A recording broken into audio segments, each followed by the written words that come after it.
Welcome to Coffee and a Conversation hosted by CJ Abernathy for South Dakota District 23 Senate 2020. A father, an activist, a Marine Corps combat veteran of Iraq and Afghanistan, Purple Heart recipient with a bachelor's degree in information technology software engineering. CJ is the executive producer for the Adam vs. the Man podcast with Adam Kokesh, and the CEO of Internet Warlords, the War for the Internet, as well as a former 2018 South Dakota Libertarian gubernatorial candidate, and a 2020 South Dakota delegate to the Libertarian National Convention. If you would like to join this broadcast, click the link in the description. Coffee and a Conversation starts now. Have a great day or don't. The choice is always yours.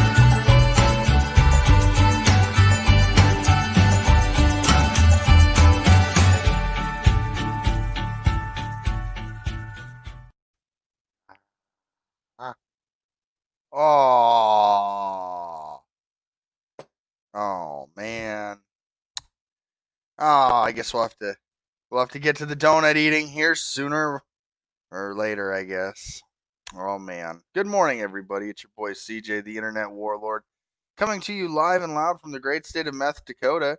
You know Meth Dakota, it's the state just south of North Dakota, the state formerly known as South Dakota, until the Queen of Meth declared by proclamation that we are all on meth. And now here we are, living in a world where up is down and down is up and right is left. Things are not what they always seem to be. So feel free, if you're just tuning in, to click the link in the description if you would like to join this broadcast. It is an open discussion.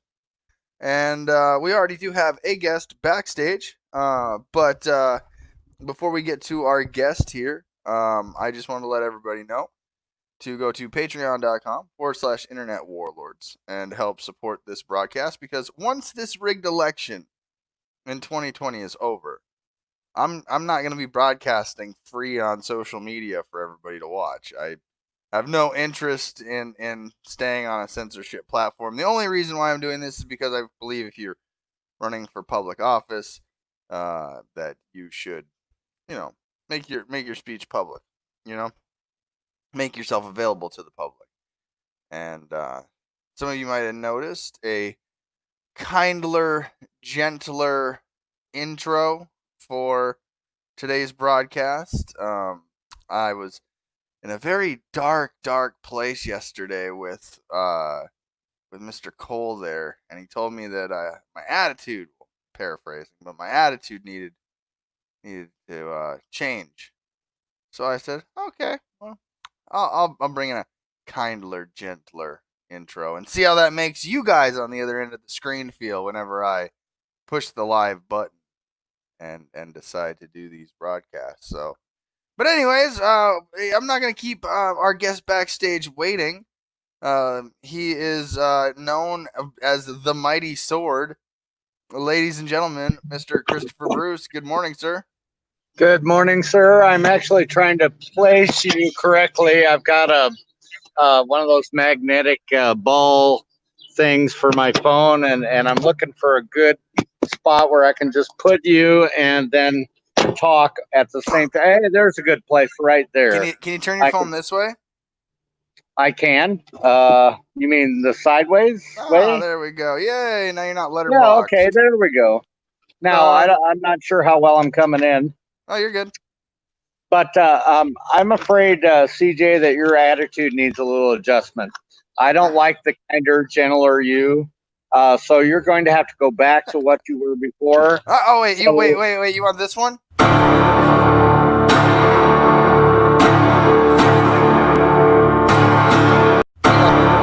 You want that, CJ? Yeah. I want the nasty stuff, okay? So the way you were before this guy altered your attitude, that's the way we want you back, okay? Oh, I promise you, I'll still roll up these sleeves and I'll knock somebody out if I have to. Oh, I really appreciate that. And I just put up something that said, I'm not in a bad mood. I'm looking for an opportunity to punch you in the face mode. So, yeah, I kind of like that one. It sounds like it would go well on a t-shirt. Exactly. Now, I always thought this musical note went well on a T-shirt, personally. But then, okay, so we're doing a little coffee, a little conversation. Unfortunately, I didn't bring any donuts, so I can't help you out there. As far as the coffee, well, I kind of left that at home, and you get the idea. Good. I'm just gonna have to go without the coffee, without the donuts. I'm just gonna have to go right to the conversation. All right. Well, the floor is yours, sir. Oh, well, thank you. And I just wanted to start out by saying that I feel that America has now become a place that I just don't want to belong much anymore.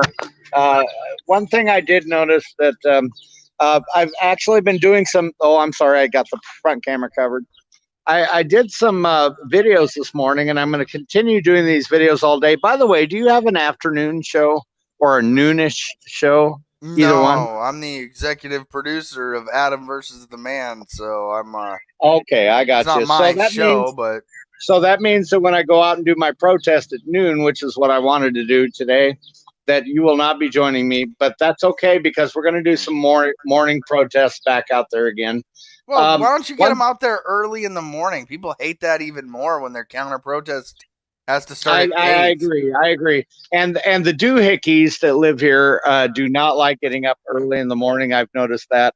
Right. That's what I call them out here, the doohickeys or the hickbillies. The Hickbillies is what I like to call them. All right. But one thing I noticed outside the laundromat where I like to do laundry, there's a paper in Kentucky called the State Journal. All Now, the right. State Journal has been a massive source of irritation for me since I've been here.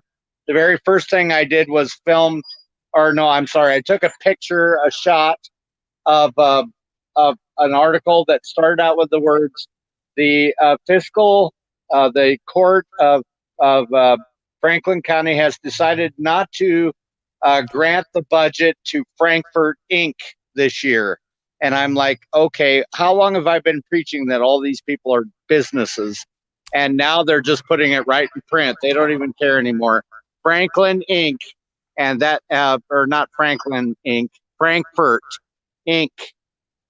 So they've referred to the city of Frankfurt as an incorporation, as a business, and we always knew that, you and I. But now we've seen it in print. That's good enough for me. But today, the State Journal has been steadily discussing the rising number of COVID cases in our state or in our county, and that the COVID cases were up to 116 about a month ago.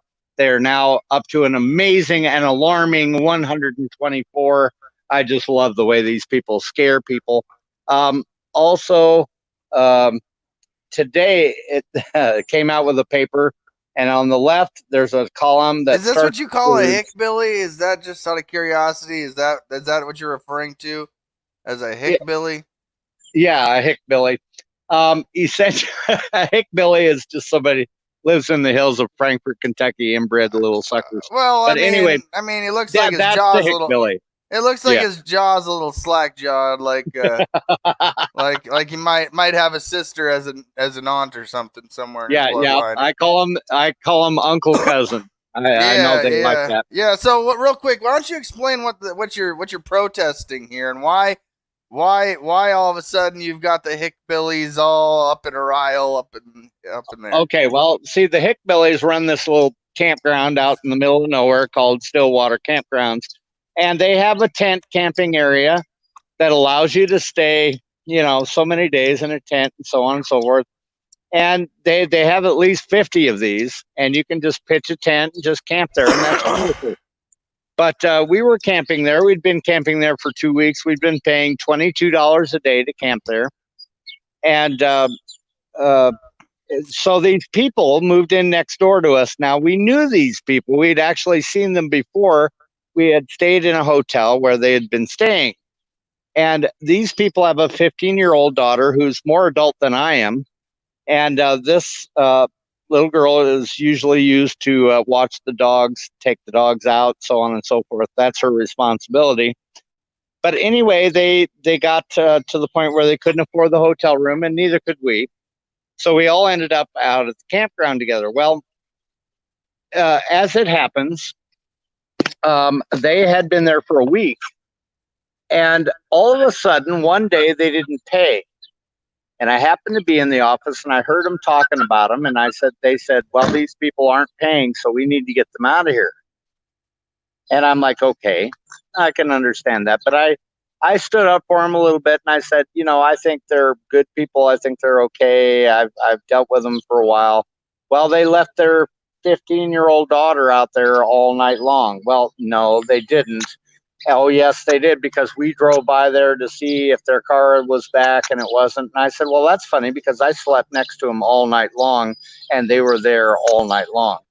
But they had left in the morning to go take their mother to the doctor. Now, the mother doesn't drive, so she couldn't drive herself. The boyfriend, who is basically the father, had to drive her to the hospital. So they left the two dogs, which obviously could not go to the hospital, and a 15-year-old daughter who is obviously very adult and has been taking care of things for a while on her own, and is allowed to babysit, by the way, babysit kids.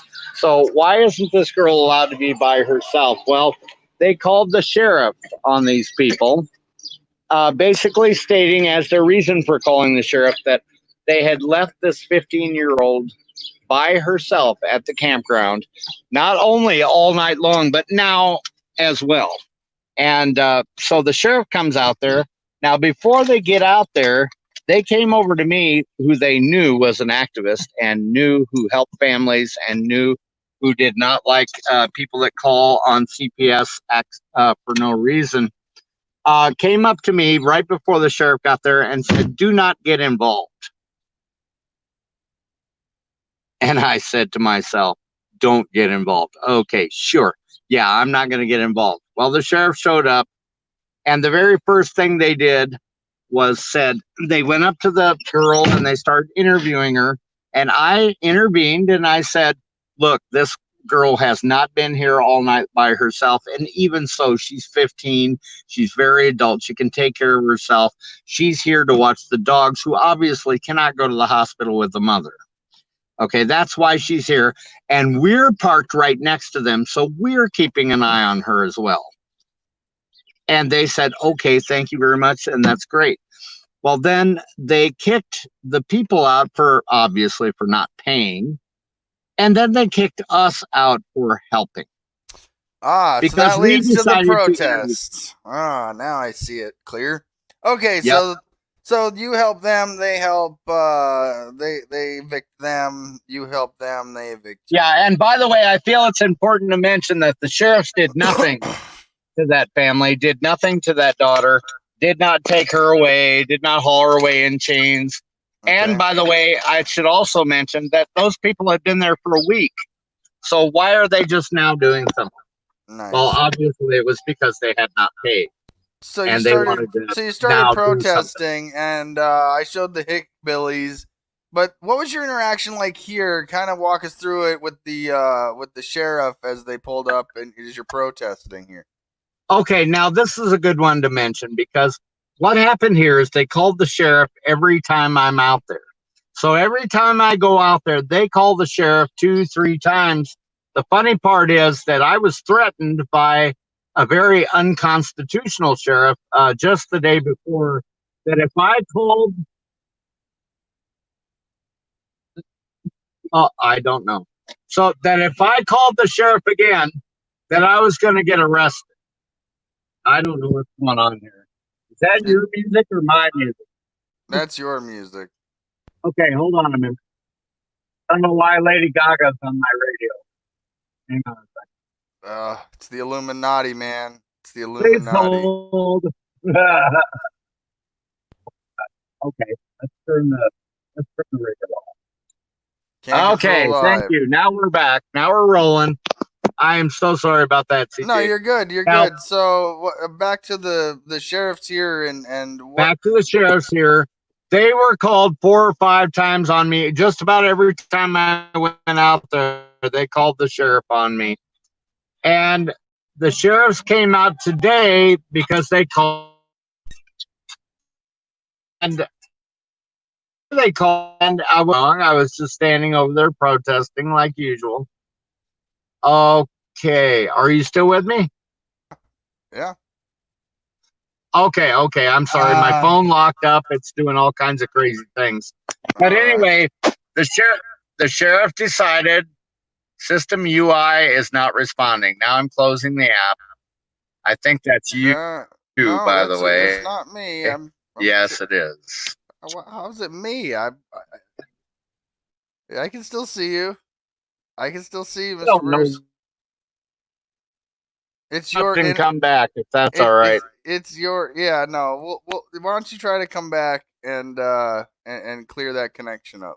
No, it's not you. It's me. Ah, that's what she said. It's not you, CJ. It's me. Yeah, that's what I'll she see you said. in a little bit. All right, I'll get to some headlines.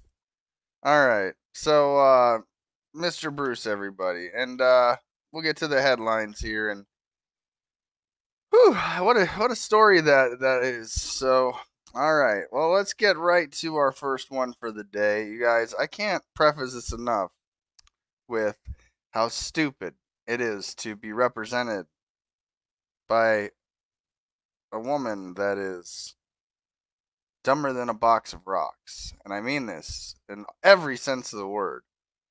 Governor equates wearing a mask to freedom. Now, I know this is fake news, CNN.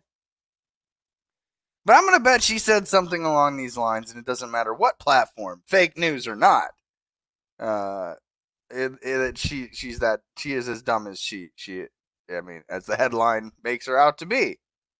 If you see a stupid headline from South Dakota, there's a 99% chance that it was actually said out of that woman's mouth. And so I don't know if it's gonna play or not. It wasn't working for me earlier, but no. Oh wow. Okay. At Kristi Rome.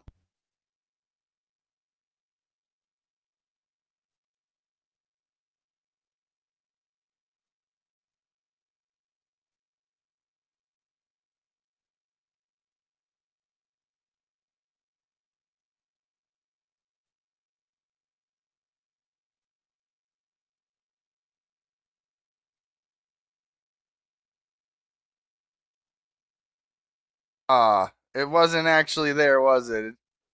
Hang on, sorry. And my bad. Let me redo that. Rome. Here they are. Kristi Rome. You should avoid crowds where possible, and when you're outside and not have the capability of maintaining distance, you should wear a mask at all times. We'll be giving out free face masks if they choose to wear one, but we won't be social distancing. We're asking them to come, be ready to celebrate, to enjoy the freedoms and the liberties that we have in this country. Now, I don't really think that she is saying that wearing the mask is freedom. But I see where they draw the long stretch for equates. But the big takeaway in that, again, whether you agree with Dr. Fauci or not, I know certainly the internet doesn't believe that this guy is anything but a fraud.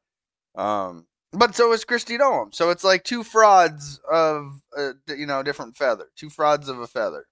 They flock together.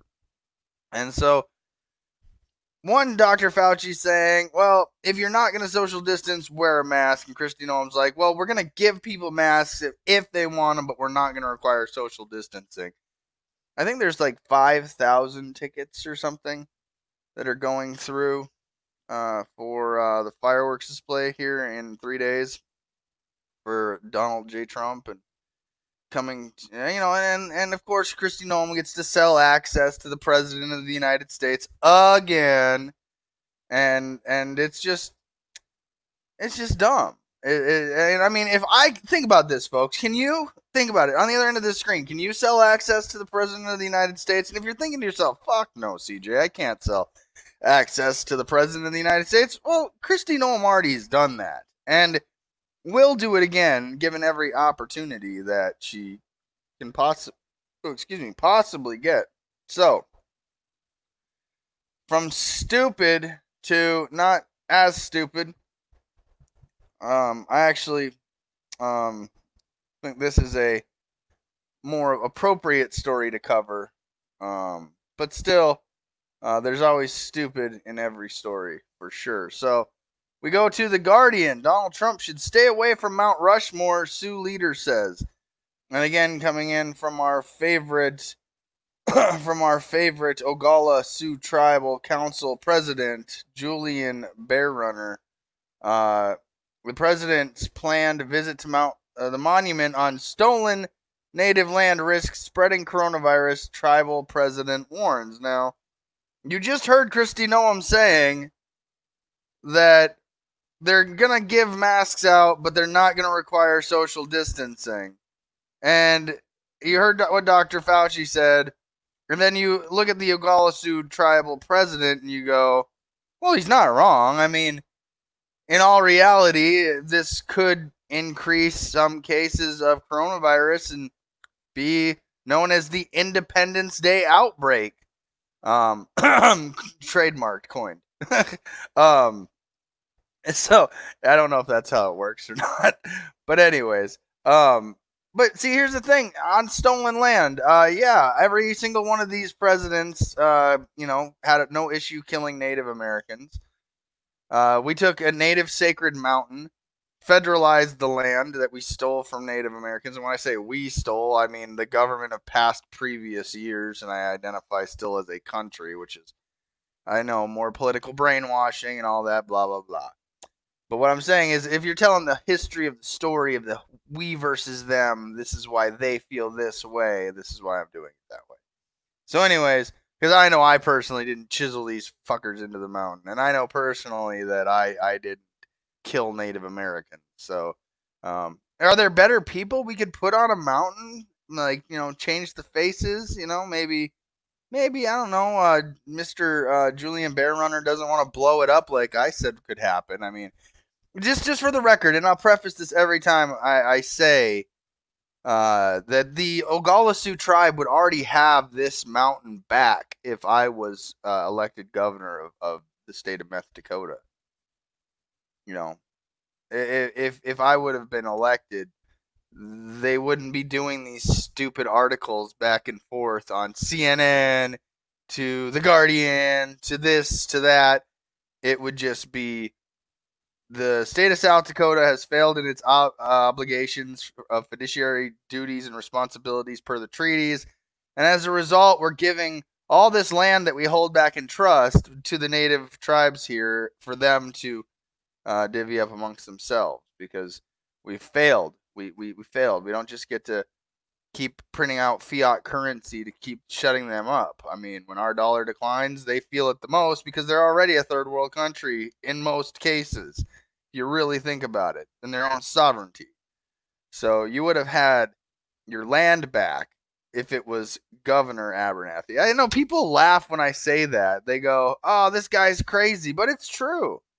And you're the brainwashed one for sure. Because if you don't understand a word I just said, honestly, it makes me go, really? You don't realize how we take the native land and we send them into a third world poverty status and we print out fiat currency and keep telling them, well, I know we hold these lands in trust, but here's more of our constantly declining dollar compared to the land that is worth way more than our constantly declining fiat currency to shut them up.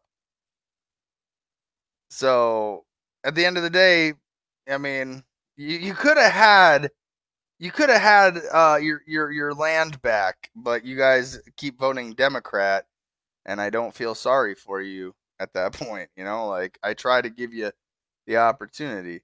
Donald Trump should not carry out his planned July 3rd visit to Mount Rushmore Monument in South Dakota because it represents a safety risk in the middle of the corona pandemic and is an insult to Native Americans on whose stolen land it was built, the president of the Oglala Sioux Tribal Council said. Several Native American groups are planning protests for Trump's controversial trip to the 79-year-old stone monument carved into the Black Hills that is set to include the first fireworks display since 2009 and an Air Force flypast, saying, quote, Trump coming here is a safety concern, not just for my people inside, out, and outside the reservation, but for people in the Great Plains. We have such limited resources in Black Hills, and we're already seeing infections rising, the Oglala Sioux Tribe Julian Bear Runner said in an interview with The Guardian, saying, quote, it's going to cause an uproar if he comes here. People are going to want to exercise their First Amendment rights to protest, and we do not want to see anyone get hurt or land destroyed. I mean, obviously, you don't want land destroyed. You don't want to be counter to your message. Trump's visit is a huge to the huge site. Now, I don't know if you guys know this or not. I've been to Mount Rushmore. I had this image in my head that it was going to be this massive mountain of sculptures of 4 American presidents, and what it was a gift shop and a tiny little, that's it? Huh. I thought it was going to be bigger than that. And I mean, of course, that's what she said. You know, Kristi Noem, she said, you know, it's going to be big. Well, Donald Trump's used to lying about the size of things, so take for that what you will. So, the lands on which the mountain is carved and the lands he's about to visit belong to the Great Sioux Nation under a treaty. Ta-da! Oh, it's almost like I knew that. Oh, I'm so proud of myself. I'm like, yeah, no, I knew it was the Fort Laramie Treaty of 1868. And I know that we've failed. And I say we again, like I belong to some kind of corporate government, you know, and all this. I don't. South Dakota, the South Dakota government, this Republican monarchy that's been established, has failed in its fiduciary obligations per the treaty. And I have to tell him he doesn't have permission from the original sovereign owners to enter the territory at this time. Now, this is where Donald Trump doesn't give a shit about you, President Julian Bear Runner. He does not. He doesn't care. Because the land is held in trust for the federal government and is managed, you know, state parks and recreation. They don't care about your opinion on whether or not he can come or not. I promise you, Air Force One's flying in, those fireworks are going off, and they're going to celebrate presidents that used to own slaves, used to, you know, rape black women, used to kill Native Americans. They're going to celebrate these people right here in front of your face and call it American history. So they're going to do.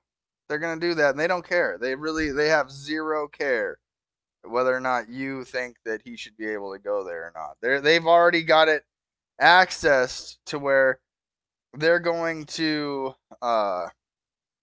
they really don't care.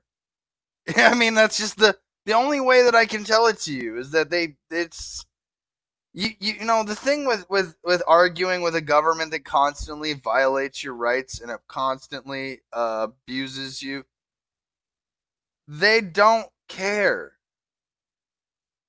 They're never going to care about you at all.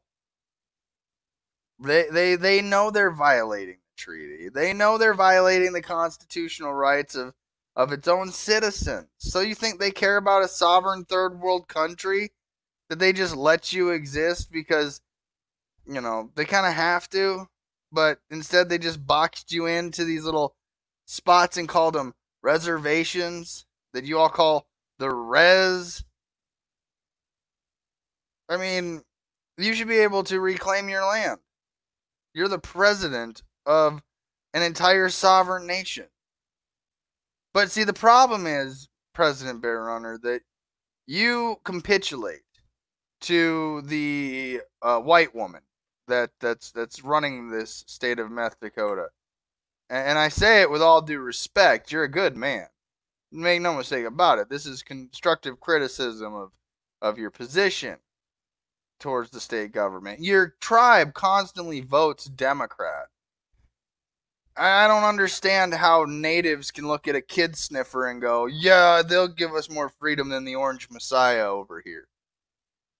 You're not voting as a voting block for a party that's actually going to care about you at all. You're in fact from the you're going to constantly be in your little boxed reservations bitching about the same problems for the next 100 years.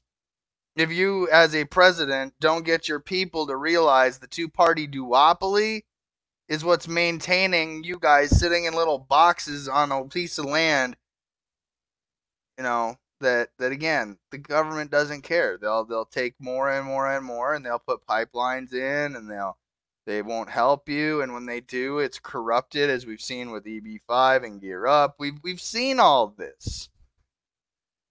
So, I mean, if I was a president of a whole sovereign nation where land that naturally belongs to my people and my heritage and my ancestors, and was only given and held in trust through a treaty that has been more than violated, which is an act of war, if you're really being honest, why wouldn't you declare war back? Why keep voting for the same duopoly? Listen, President Bear Runner, I don't care which side of the argument you vote for, blue or red. You keep voting for either one of these teams. I promise you, you will never get off your reservation.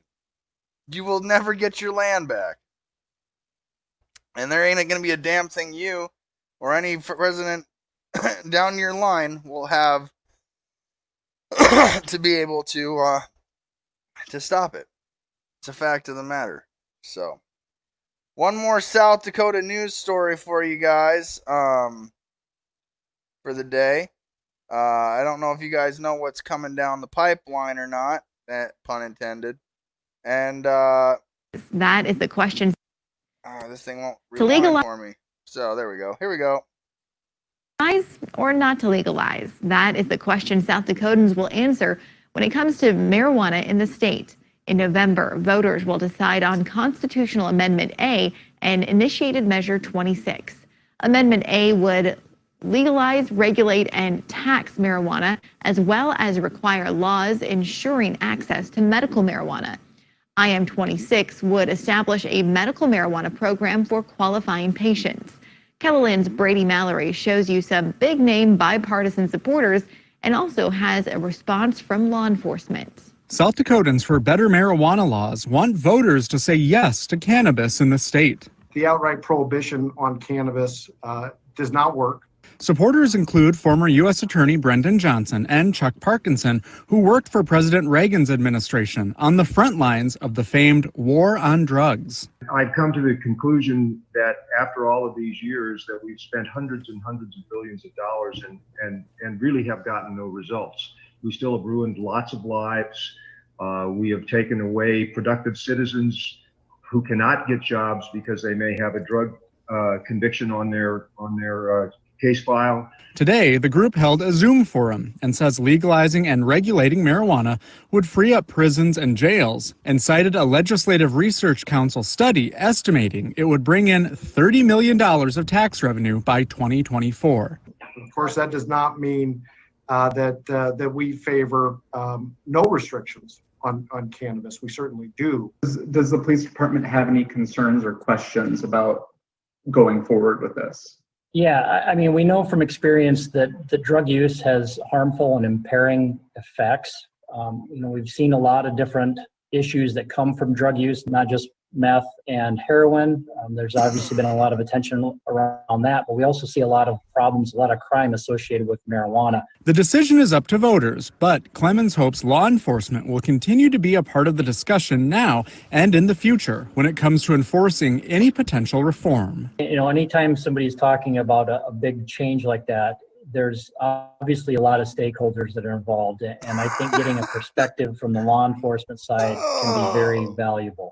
Brady Mallory, KELOLAND News. All right. We've included links to learn more about. All right. So, let me put it to you this way. When I hear all that, in a Republican state where they're like, oh, more freedom, we're the party of freedom, liberty, independence, and then they're like, tax, regulate, criminalize. Like, you motherfuckers are so stupid that you don't even realize it. Like, it is as obvious to me, plain as day. Like, you guys are just dumb. You guys are little fucking dictators sitting around fucking deciding who's gonna go to jail and who's not, and which morality is gonna be pushed in law this time. But no. So, we're gonna go to a new segment that I've been waiting for a minute. And when we deal with law enforcement, when we talk about law enforcement, we talk about the fact that there's good cops and there's bad cops. This is good cop versus bad cop. Hey now, take a step outside and seize the day now. Set aside your worries, it's okay now. The sun is here to stay. Portland police declare a riot. Use CS gas to break up crowd. Arrests reported. Officers used CS gas, a type of tear gas, in bid to restore order. In Portland? Portland. Really? Get your donuts ready. We're going to go through some cop headlines.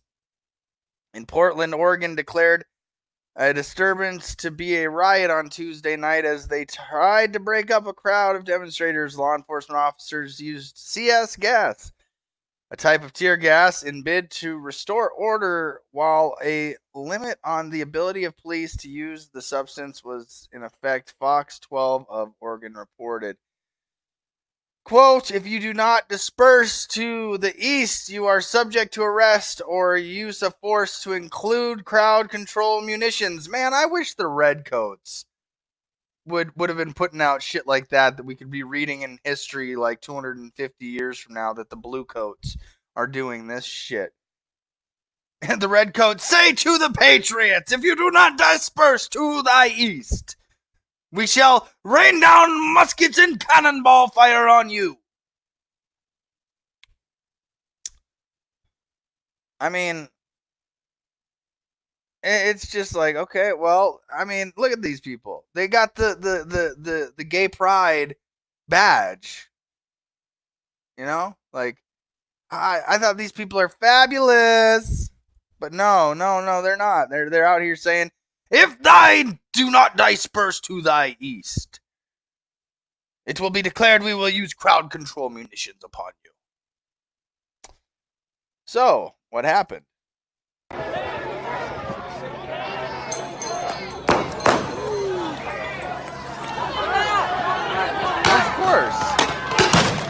course this is what happened. What'd you think was gonna happen? You know, I'm really surprised that, like, people don't open fire on law enforcement. Like, honestly, our country is founded on shooting the redcoats, which were enforcing, the king's law, the king's rule. And I'm just really shocked that there are not more people in America where that if you're shooting munitions at me, I'm going to shoot my munitions at you. Like, you know what I mean? Like, escalation of force dictates that if you put my life in jeopardy, I'm going to put your life in jeopardy. You know, if you're going to utilize this kind of tactic, like I said, because you can declare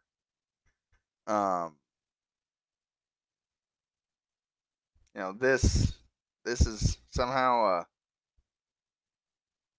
this is what we got. Okay, so anyways, there's a point to this, I assure you. But you know what?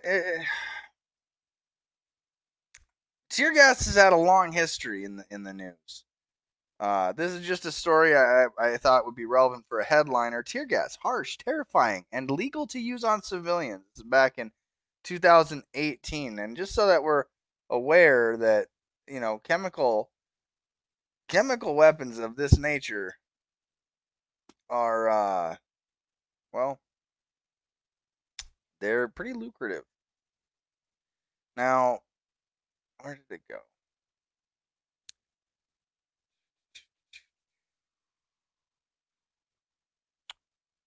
Oh, there it is. Okay, so real quick, found the story here. Just a nice little piece here to round off that the government use of tear gas is illegal in war.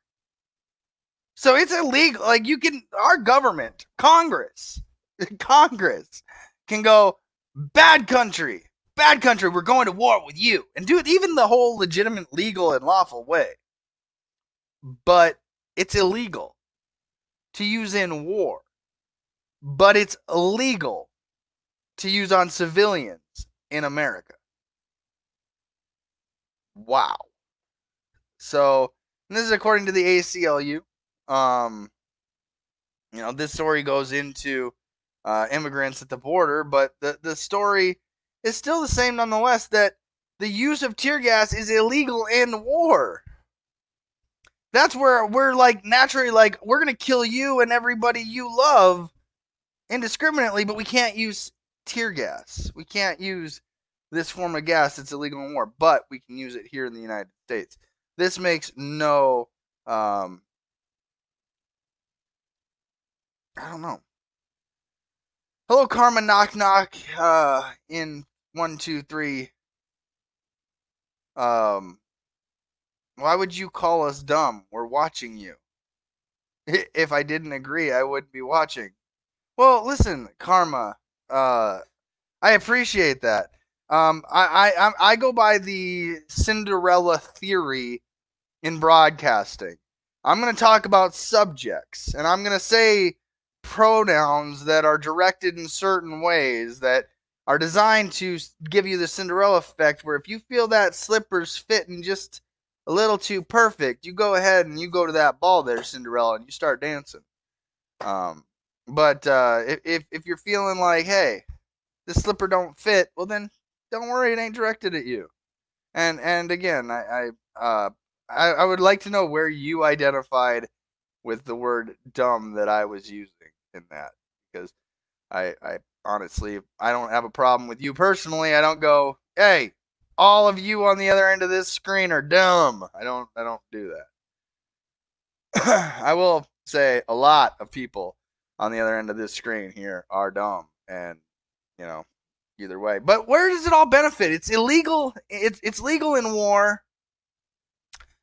Or it's illegal in war, but it's legal to use on U.S. civilians.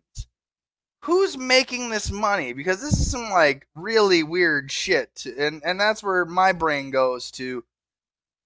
Who the fuck is making money in all this? Who's promoting this shit? And well, it turns out makers of tear gas used on DC protesters gets millions from the federal government.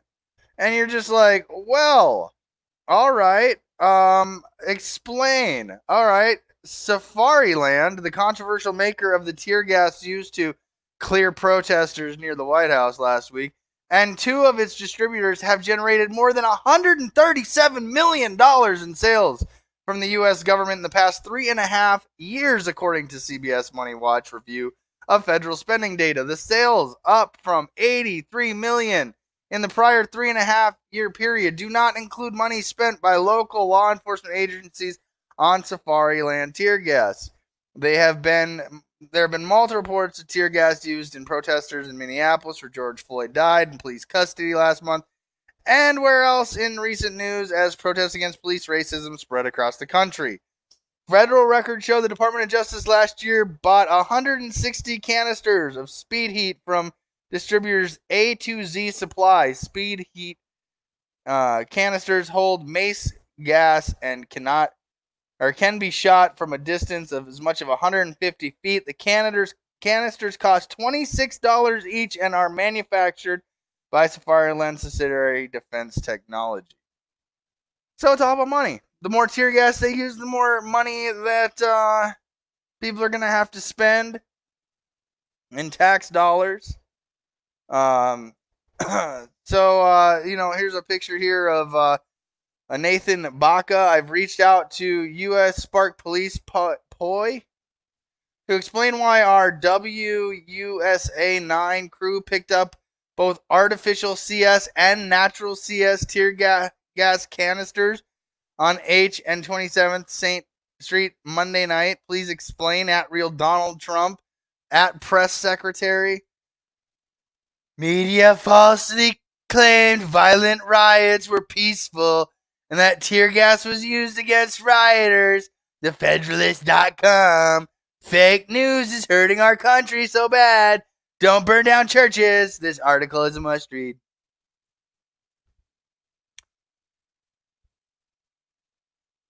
You can't even make this shit up. Like, you want to be making this shit up. And this story goes on and on and on. I mean, again, it's just connection after connection after corruption. Blackstone transferred its stake to Safariland to rival private equity from KKR in 2018. And this is where I go, it is a now, not just a foreign, I think we have to distinguish now between a foreign military industrial complex and a domestic military industrial policing complex. And there's probably some words you could polish it out in that somewhere, but millions and millions of dollars. Just $26 for a canister of old illegal to use in war CS gas. But you know what I felt like when I read this? I said, nobody in America is going to give a shit. So, all right. We're almost to donut time, so get your donuts ready. All right.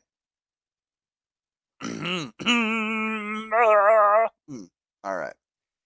New York City Council approves slashing $1 billion from NYPD budget. And you go, well, defund the police has had its effect in New York. Whether or not you agree with it or want to abolish it, it's irrelevant.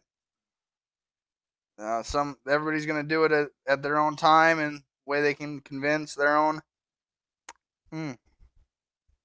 governments, make it fit within what's allowed. New York City lawmakers voted Tuesday on budget changes that shifted $1 billion. It didn't stop saying, they didn't say we're going to stop spending the $1 billion. Don't get me wrong. No, it wasn't. We're just going to reimburse $1 billion back into, or to cut $1 billion completely. No, we're just going to move it from A to B.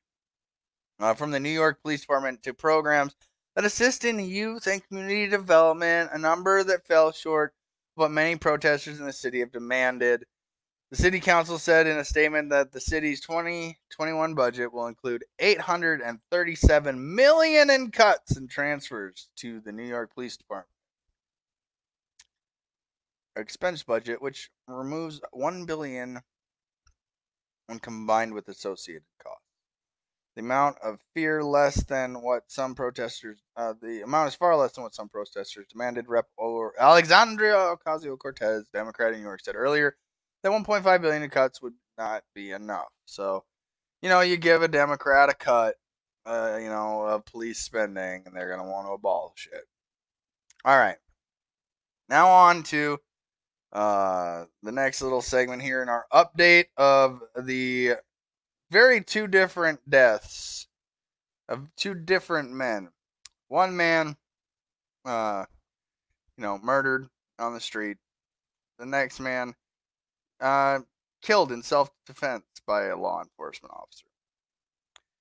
And of course, the media wants the heads of both. Today, a judge in Atlanta set bond at $500,000 for a former police officer accused of murdering Rayshard Brooks. Brooks's widow pleaded tearfully for Garrett Rolfe to be held in jail. CBS's Mark Strassman reports tonight from Atlanta.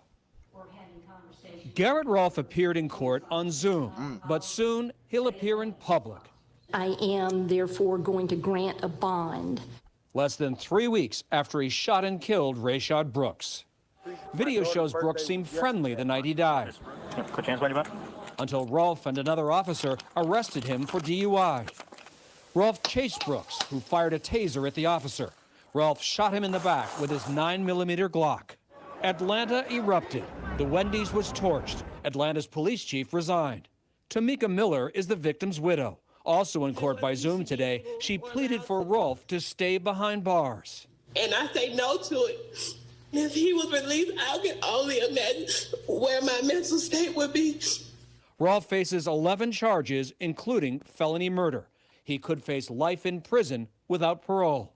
His lawyers today argued successfully he was no flight risk. If he's not entitled to bond, I don't know who is. Outside the jail, Blue Lives Matter supporters waited for Rolfe's release. But outside the courthouse, protesters were furious he'll go free.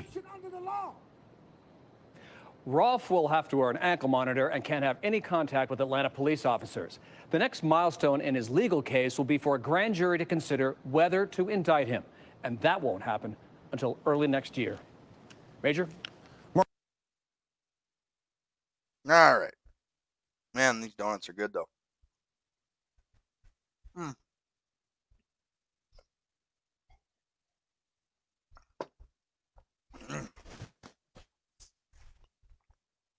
All right, so I don't think that was a murder. We've already broken down on this broadcast on the whole 9 yards. Even did an internet warlord special breakdown on it. Definitely not going to beat this bush, or kick this dead horse. That was not a murder. And again, you don't. Now we've said that you can kill an officer in self-defense. Like, the Supreme Court's upheld that. Not CJ. CJ didn't uphold that. You know, well, I mean, I would uphold it. But CJ didn't make that ruling. The Supreme Court did. And so, to me, it makes you go, huh, well,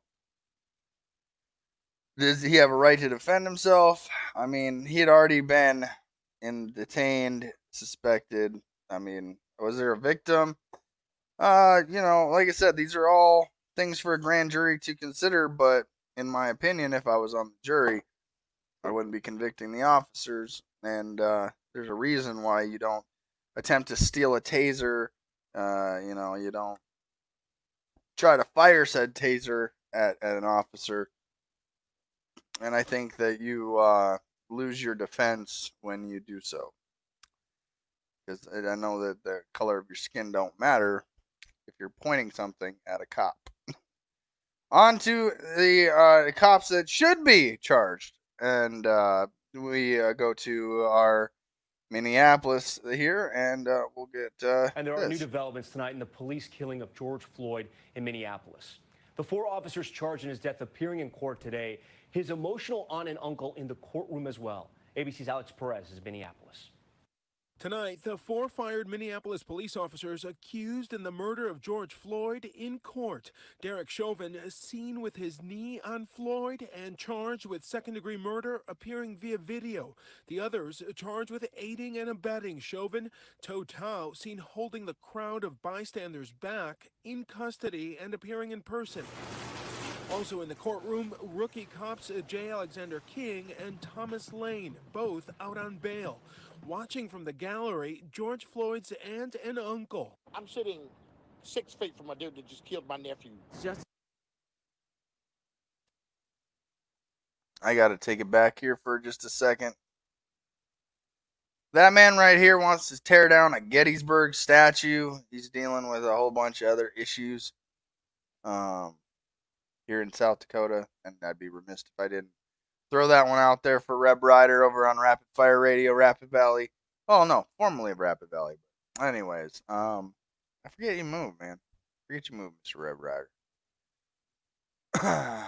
Let's see here. Carrie, if you're still watching, you're the one with the Killed my question. nephew. You gotta drop the Justice question. for him is justice for all. The judge today admonishing both sides, instructing them to limit pre-trial publicity and argue this case in court, not the media. The former officers have not yet entered pleas, but court documents show J. Alexander King intends to plead not guilty, arguing self-defense. And Tom, the former Whoa. cops will be back in court in September. A trial could start here at the courthouse as early as March of next year. Tom? Alex Perez for us tonight. Self-defense. Whoa. Whoa. Whoa. That's a... Hey, there should be your headline. Officer claiming self-defense while other people murder a man. Whoa. That is insane. That is insane. Wow. Man, you can't make up the kind of stupid in the world, man. You really can't. It's perpetual. I don't believe that there is a way to express it more than it's just stupid. So, all right. Well, that's good cop, bad cop. We'll keep track of all the good cops and all the bad cops. If you have a good cop that you want to highlight on this broadcast and say, hey, CJ, this is a good cop, send it to me. And if it's a good cop, we'll put it in the good cop segment. If it's a bad cop, we'll put it in a bad cop segment. So, all right, moving on to last little bit of headlines here before I call it a day and head over to Adam versus the Man. Boogaloo crackdown. Facebook bans the movement, gives it the same designation as hate group and terrorist. Now, if you're a part of the Big Igloo family, if you're a part of the Boog Boys, you woke up to a complete zucking, as we call it in the world of Facebook. You woke up and got zucked fucked, as I refer to it. Hey, censorship is on Facebook what it is, and it's all over the place. It is censorship. Make no mistake about it. So, Facebook has removed a network of accounts, groups, and pages on Facebook and Instagram connected to the Boogaloo anti-government movement that encourages violence in the United States. The social media giant also designated Boogaloo as a dangerous organization, giving it the same classification as terrorists and hate groups. Tuesday's move is the latest from Facebook, which under fire from civil rights groups is under fire, I should say. For the spread of hate and other harmful content on its platforms following widespread protests over the death of George Floyd in police custody last month has become more aggressive in rooting out extremists. Platforms from Google-owned YouTube to Reddit are also cracking down. On Monday, Reddit said it would ban some 2,000 communities that engaged in hate speech, including r/the Donald, which supports President Donald Trump. YouTube said this week it's banned 6 channels for violating its policies, including those of white supremacist David Duke and Richard Spencer. So censorship is real. They are acting as publishers. They're acting as publishers, and they're trying to claim a different status under the law. We all know this one to be true. Facebook said it removed 220 Facebook accounts and 95 Instagram accounts, as well as 28 pages and 106 groups in the purge. Facebook agrees with the purge. Independence is coming, America. I promise you. This is a small, short step to where this is where I find it hilarious. It's like, no, you're bad. No, you're bad. No, you're a hate group. No, you're a hate group. Eventually, it's going to come down to, everybody's going to go their own way. They're going to divide, go to their echo chambers, respectively, on the interwebs. And, they believe in the purge. And so, America, it's coming. Someday, I promise you, we're going to have our true Independence Day. Make no mistake about it. And then we will purge out the ones that, think they're above the law. But then you think to yourself, well, CJ, you know, there's a new kid in town that wants to try to earn your business, and they claim to be censorship free, and they're begging all political voices to come over and find their new home over on Parler. But Parler, the Ted Cruz approved free speech app, is already banning users. Now, we covered this a little bit in Adam versus the Man yesterday, and I had sent that and I had brought up Parler to Adam there. But you know, one of the things that blows my mind is this is a Dan Bongino thing again. Dan, how much stuff are you actually involved with? Like, I mean, you're pretty high up there, but it makes me go, your app is doing exactly what you claimed you're leaving Facebook for. You're banning groups.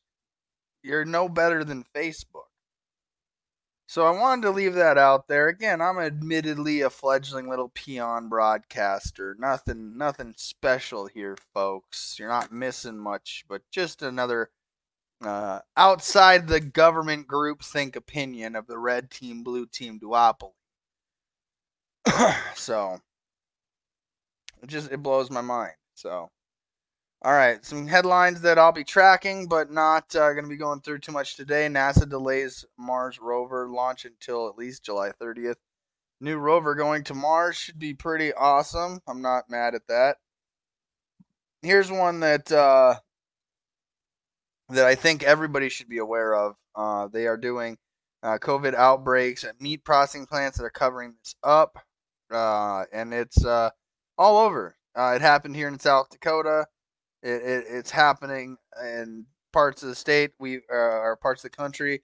We've already covered in this broadcast all the dead animals that are being executed and taken to the local dump.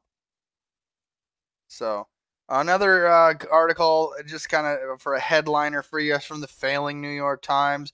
Biden says Trump waved the white flag. Like, I'm assuming that's to him saying that he would drop out if his poll numbers don't increase.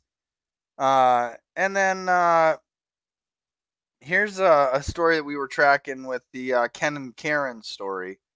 Real quick. The St. Louis lawyers who confronted protesters with guns under investigation.